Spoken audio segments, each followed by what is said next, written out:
Murder Mysteries under L. Andrews Pat, and I own Sweet Beach Bookkeeping under my real name, which is Laura Andrews, and I also do Sweet Beach Media, which does formatting and account setup services for writers.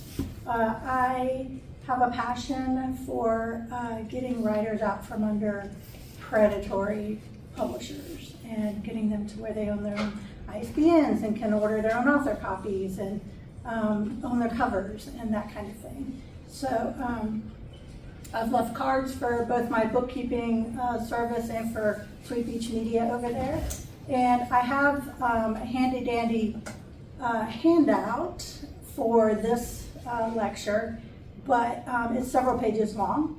So you can leave an email over there if you would like it, or I can send it to Ernie and he can send it out to the membership for the people that aren't here.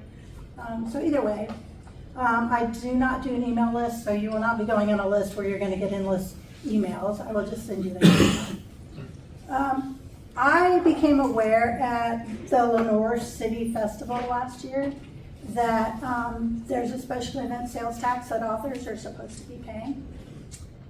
The Department of Revenue considers an event anywhere that the event lasts less than 30 days and there's more than one vendor in a small geographical area. So if you have 3 vendors at a pop-up book sale at a coffee shop, you have to pay sales tax, special event sales tax. If you're at a place that has 500 vendors, you have to pay special event sales tax. There's not really any way around it. Lenore City is kind enough to put the sales event form in their packet with their promoter location ID. So let me just kind of go through this step by step here. The payment of the special event tax applies to all the business entities that exist, like LLCs, which can be C corporations, S corporations, or partnerships, but it also applies to sole proprietors. And you guys are sole proprietors. You can legally sell your books without registering your business. You don't have to go to the Secretary of State and declare anything. You do not need a business license or a business bank account or any legal business declaration at all. You're a sole proprietor when you're selling books and you owe this special event sales tax. If you're selling books at signings or on your website, you can make up to $4,800 a year before you have to register to pay sales tax with the Department of Revenue in Tennessee. That has nothing to do with the special event sales tax that you pay at festivals. That's a totally outside thing, totally separate tax.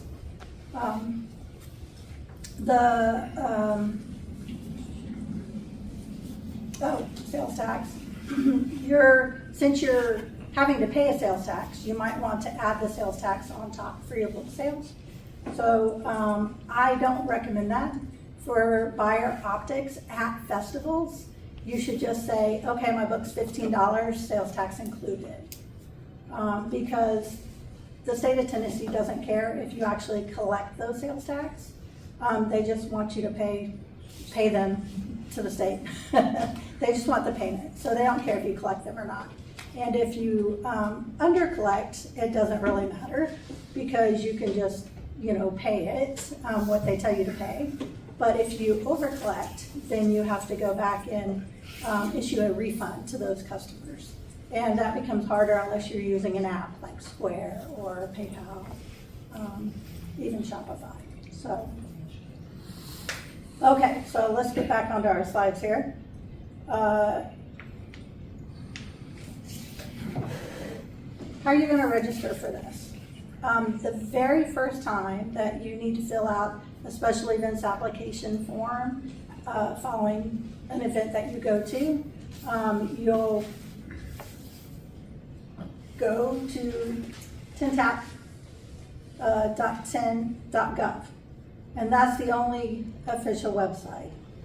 So tntap.tn.gov. Anything else that you get from anybody after you register something like this, ignore it unless it's from .gov, tn.gov. And TNTAP is what you're paying the taxes to. So even if you have a business, there's an auto question that says, do you want to register a business? And you want to just ignore that question.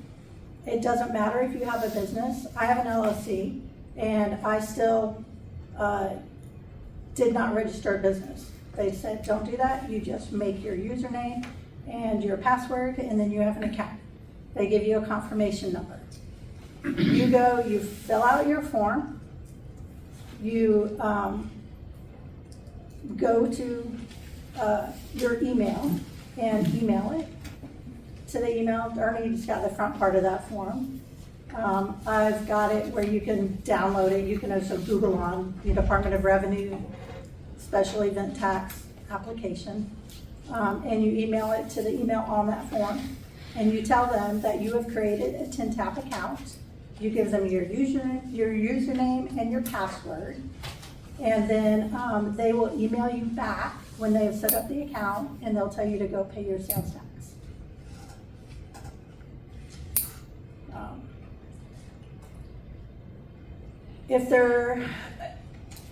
When you fill out the form, there's a place for a promoter location ID. In Lenore City, when you go there and you get your event packet, they give you the promoter ID on the form and a form. If you're downloading it and you don't have that number, just leave it blank. The support personnel at Department of Revenue will fill it in for you. So you don't need to know that. All you need to know is that each festival form that you fill out is for the location of that festival. The state of Tennessee charges 7% tax, but each of the city and county taxes are different everywhere. So that's another reason not to add the sales tax on top of your books at the festival, is because you have to go and find out, what the sales tax is gonna be. So just include it, and that way you don't have to worry about it. You don't have to worry about the promoter ID number on the form, okay? Just fill out the rest of it, email it, tell them you set up an account. They get back to you, they say pay. Now, every time you go to a festival, you have to fill out a new form. Don't try to batch your forms. Like, I know what festivals I'm going to this year. I'm going to 6 festivals. And if I try to go and fill out all 6 forms and email them the forms so that they can set up my locations in my TNTAP account so I can pay my sales tax, it won't work. They cannot track it that way, and you cannot batch file. So after every event, just the week following that event, fill out a new form, email it in, go to TNTAP about a week later, pay your sales tax. You will, when you go to the TNTAP.com and you put in your username and password, and your event has been set up because you've mailed the form in a few days before, it'll pop right up and say pay sales tax. All you're paying is on your gross sales. So you just hit fill in your gross sales, and there's a difference between gross sales and net profit. So your gross sales are all of your book sales, cash and credit cards, and you can get your credit card sales off your Square or your PayPal or whatever app you're using to collect those, and then add your cash sales to it, and that's your gross sales. Your net profit would be if you took out the cost of your tent for those 2 days, you took out your hotel, you took out your food, you took out your decorations that you bought for this festival, and you subtracted all of that from your gross sales. That would be your net cost profit. of the books. And the cost of the books. And the cost of the books, yeah, there's a lot. It can take you quite a while to break even in this business. So, but all you're putting down is your gross sales. The state of Tennessee does not allow you to take out your cost of goods. They will not issue riders for special event tax sales to have a reseller's certificate. Other states, if you have a reseller certificate, you can give it to Amazon and that way you're not paying tax when you buy your author's copies. But here in Tennessee, if you buy your author's copies from a place like Amazon or Draft to Digital, you're paying sales tax. The state of Tennessee will not give you a reseller certificate. So you have no cost of goods. You aren't taking anything out of it. All you're doing is filling out your gross sales, dropping all the way to the bottom of the page and hitting tax calculation. And it will give you the sales tax that you pay. If you're including it, then you just pay the sales tax they tell you to pay. If you are adding sales tax on top, that sales tax amount that they give you should match, what you collected. And again, if you under-collected, no problem, just pay what they tell you. If you over-collected, you need to go back and try to refund your customers for the over-collection. I don't know who would ever actually check that, but if you get audited, I guess they might. So, all you have to do really is can show that you tried. So, because sometimes you don't have contact information for your customers. Again, just include your sales tax in your price, you're good. Okay. Other Tennessee taxes.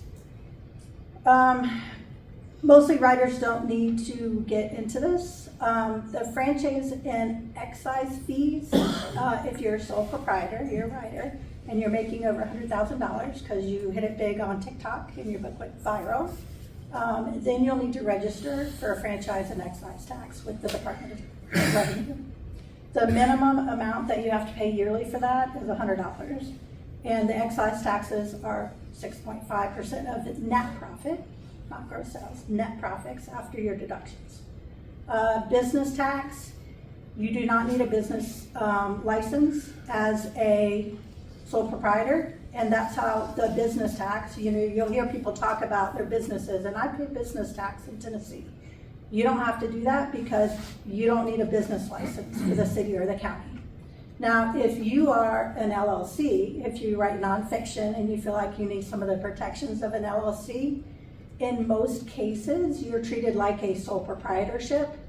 The only case where it's not for a writer is that you have to register for franchise and excise fees and pay those. So you're gonna have a minimum $100 no matter what on that, plus your net profit. I think my net profit this year was like $495.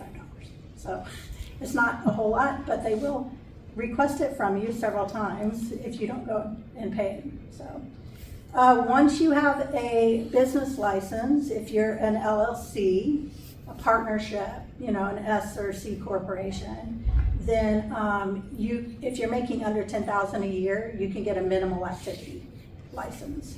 And once you've paid your state taxes, your franchise and excise fees, then they renew your license. You don't have to go back down there and do anything about it. So just have to pay your taxes. Financial tracking for writers. A lot of writers are like, well, I'm writing, but I don't make any money from it. I want to make money from it, but I have these expenses. You can still take business deductions. The very important thing is to show that you are trying to make money as a writer. And doing things like being a member here at the Authors Guild and having your books out at bookshelves around the county, that shows that your intention is to be a writer and to make money. If you're hobby writing, if you're writing, a memoir, and then maybe you'll write a book of short stories and you're not really trying to make money, don't try to take business deductions. But if you're trying to make money as a writer and you can prove it by having a business plan, which would simply be, let me get this for you.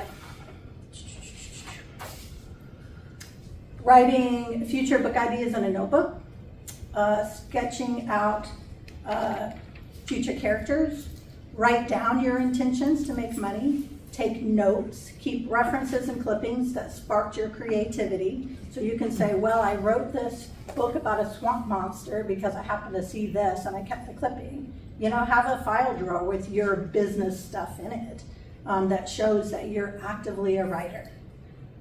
You should also track your time and your travel expenses. Your Right, mileage. right, yep, we're gonna hit that. And that way, if an auditor comes knocking, then you have proof that you're keeping track of everything. A question on that. Do you recommend also doing your office and your computer expensing those? Yes, I don't. Oh, Now, I do. if you're a full-time writer like Kay, yes. Even if you're not a you're- full-time writer, I would, anything that is devoted to your writing, if your computer is mostly for your writing and the software that you buy is for that. And I also take, my office as a percentage of my whole house, and I take the deduction that way. You can take all your house expenses and, parse them for that expense, but I just take the square footage expense. It's like a number that they'll come up with for you. Your To CPA. deduct your office. Talk to your CPA about it. My CPA, I A have lot of other. CPAs don't know about writers. Yeah, they don't. Right. That's the thing. They don't know about writers. But if you're self-employed at home and you're already taking your office deductions on a different business, then you have to be kind of careful where you're taking your deductions. And you really need to talk to your CPA about it, because there may be reasons why it makes sense for you, but it doesn't make sense for other people. My CPA is a firm believer in when you start, divvying things up, you get eyes on you.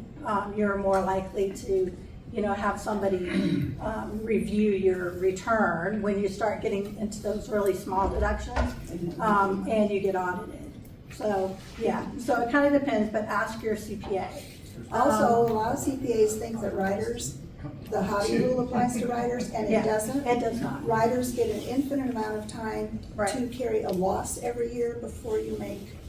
Right, A profit. as long as you can As long prove as you that document your that you're intention trying. is to make money, Right. then you're fine. You don't have to worry about the hobby rule that kind of floats around out there for different A lot of things. CPAs don't know. People will talk to you about it and it's like, yeah, so don't worry about that. What you do need to do is separate your business and personal expenses. And the bank doesn't care how many checking accounts you open. So open another personal account and dedicate one of your credit cards to only your writing expenses. And that's like a very key indicator that you're operating a business. If you are an LLC, you have to take your business and county licenses to the bank and open a business checking account, and that'll usually come with a business credit card. And that's the way to track your businesses if you're an actual registered business entity. But separate everything, and that way you can say, okay, this is where my income and expenses come for my writing business out of this account and through this credit card. And that's for your ads and everything. You can use a good Excel template. That's a good download for it. It's on the handout as a link, so you can just hit it. Or you can also try to use accounting software, QuickBooks, FreshBooks, Xero, if you're bigger.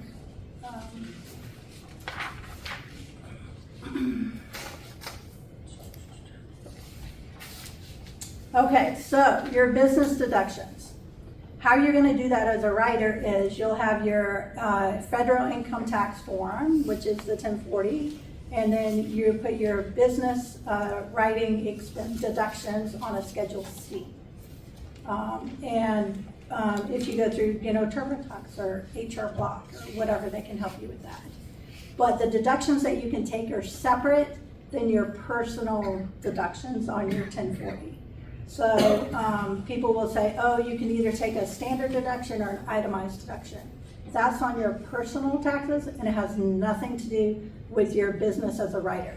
That will all go on your Schedule C, and it'll include the income that you've tracked through your software, or your spreadsheet, or on a piece of paper. It doesn't really matter as long as it's clear and it's clearly tracked.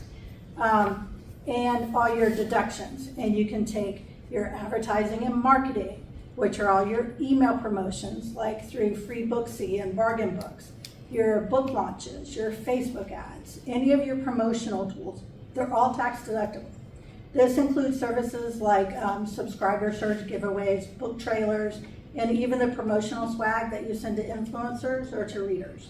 So if you send author copies for reviews, that's a deduction under advertising and marketing. You can take off all your office supplies and equipment, your pens, your notebooks, your laptop, your printers, your desk and chair that you use in your home office are deductible. If you use them to run your author business, they can be written off. Software expenses, whether it's one-time purchases like Atticus for formatting, or monthly expenses like your email marketing service, MailChimp, ConvertKit. Any software subscriptions used for your writing business are tax deductible. And those are the things where you'll be sitting there and you'll go, oh, can I take this off? And if it's related to your business, yeah, you probably can. So, go ahead and do it, and your tax preparer will alert you if that's just not the case. And your dues that you pay for. All your dues, yeah, your contract labor, all your payments to your editors, your copy editors, your cover designer, your formatter, or anyone else you hire to help you with your book qualifies as a business expense. If you pay any individual contractor over $600 a year, you need to issue them a 1099-NEC form. And the 1099s, they're split them now, so there's like 3 different types. So you would be looking for the 1099 NEC form, and you can literally Google it, and at the IRS, they will pop it up, and you download it and fill it out, and that's the 1099 that you file and give to your provider. Now, if you're using a service like Reedsy to find an editor, then they do that. They do the 1099 to those guys. You don't have to do that. This is only if you find somebody like me who's, often, just here locally or whatever, and you pay me $2,000 to edit your book, then you would need to file a 1099. Travel and meals, book conferences, book tours, your meetings related to your writing career. A portion of your travel and meal expenses may be deductible. Just make sure that your travel is primarily for your business. Travel can be research as well. Like I went to West Virginia to research for my book and took 4 days of travel expenses. Your meal expense deductions are at 50% of the cost of the meal. People think they can just write off the whole meal, but it's 50%. And it needs to be business related. If you're eating a meal because you're there and you have to eat a meal, you don't write them all off. Okay, right? Well, if you're with another writer, talk about writing. Yeah, and then you can deduct 50%. Your website build and maintenance. So every time your website host says, we need money, and we need to renew your .com, and we need to do this, we need to do, all those expenses are deductible. So be sure to include those. Along with the services connected to them, like website security, your domains, and your privacy protection fees. All of that counts. Your subscriptions and memberships. So the cost of you having a membership with the Tennessee Authors Guild, or with Sisters in Crime, or with Mystery Writers of America. All of those can be written off, as well as your subscriptions like your Alliance of Independent Authors, or your Editorial Freelancers Association, or your Publishers Marketplace subscription. Anything that's related to you running your writing business, you can write off. Other research expenses besides travel. Books, you can buy books for research and write them off as a business deduction. When I found this out, I was just like, oh, holy cow, I can buy books. So don't go overboard. And if you are buying them for personal reading pleasure, don't take them off. But if you're buying romances because you write romances and you need to study the genre, you can write some of those off. If you're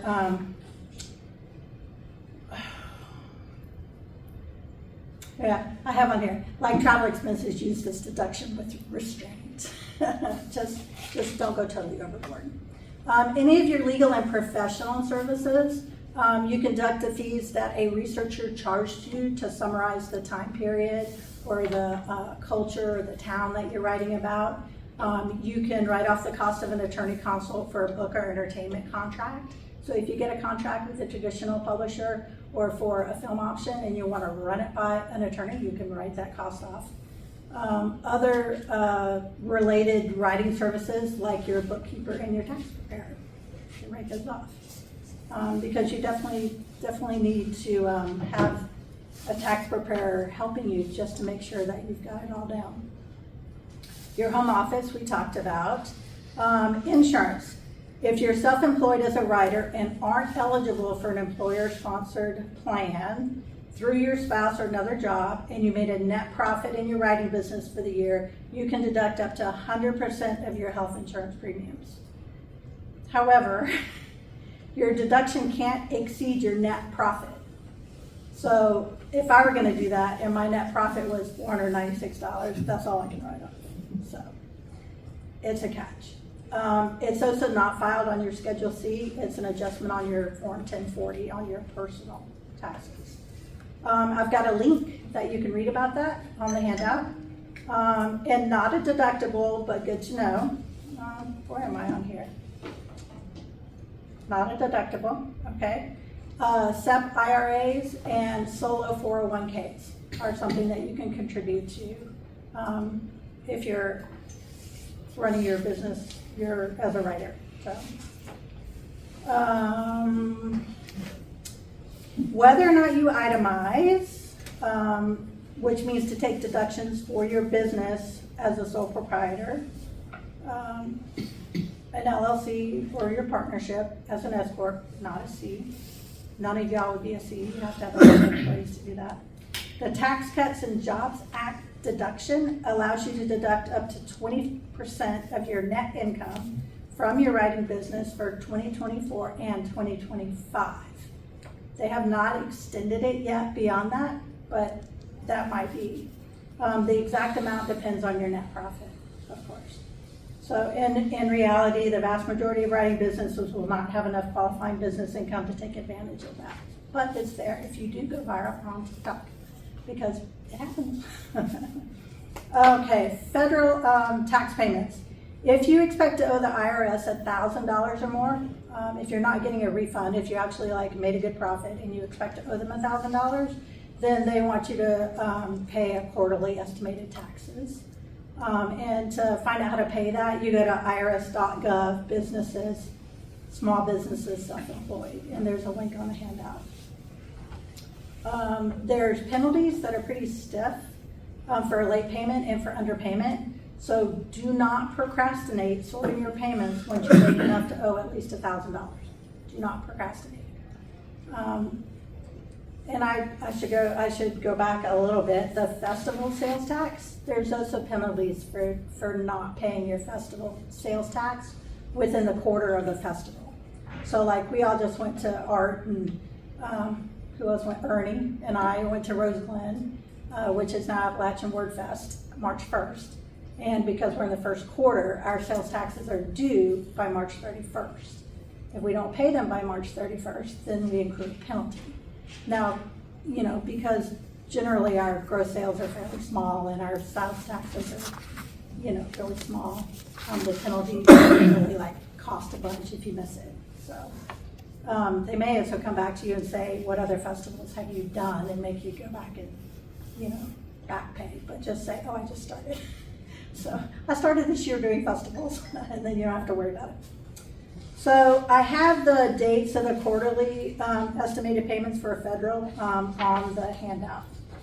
Okay, now one last thing is, if any of y'all have QuickBooks, or if you decide to use QuickBooks for tracking, they have a couple that are fairly low, $20 a month. I'm a certified QuickBooks Pro Advisor.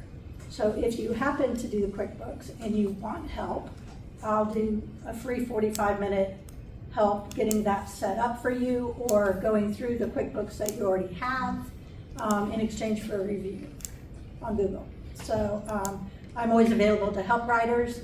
Most writers don't make enough income to hire a bookkeeper, but I'm happy to do that, in exchange for a review.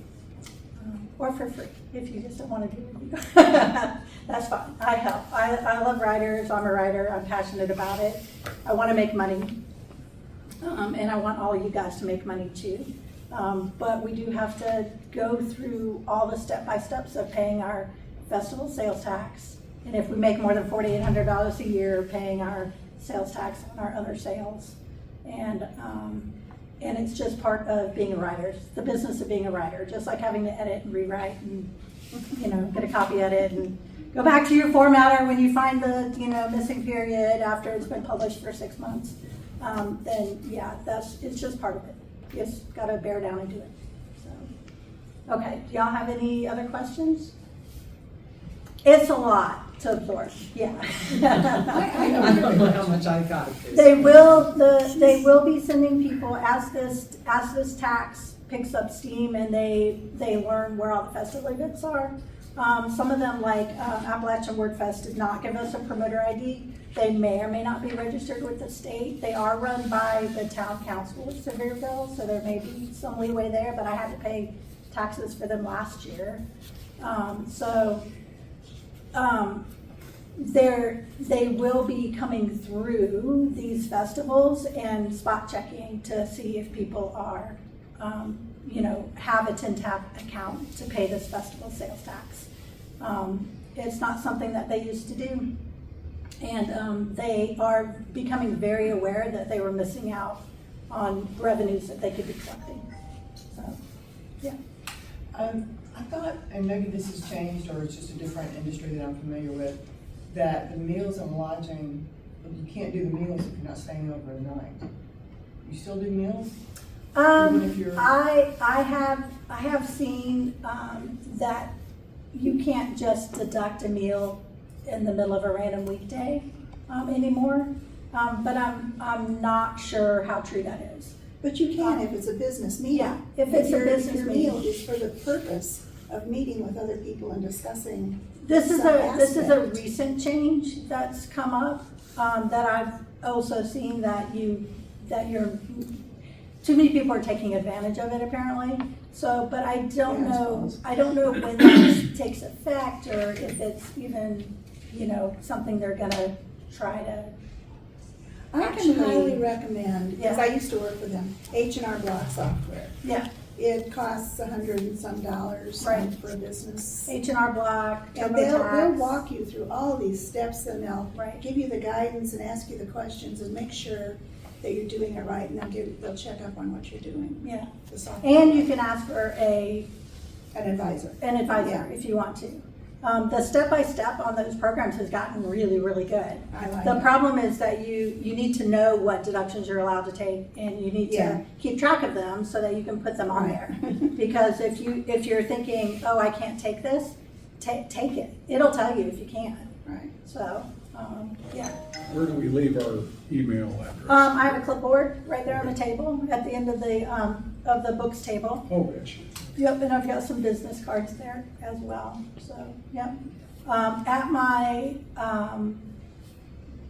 Sweet Beach Bookkeeping website, I just lost my thought, I'm sorry. You left your cards there. Yo, I have a 15-minute consult phone call, so you can schedule me through Calendly, and then we'll get together and, schedule a Zoom. So, yeah, so that's what I'm gonna say, yeah. Okay, any other questions? It's not that hard, I promise you. So, yeah. Thank you, Laura.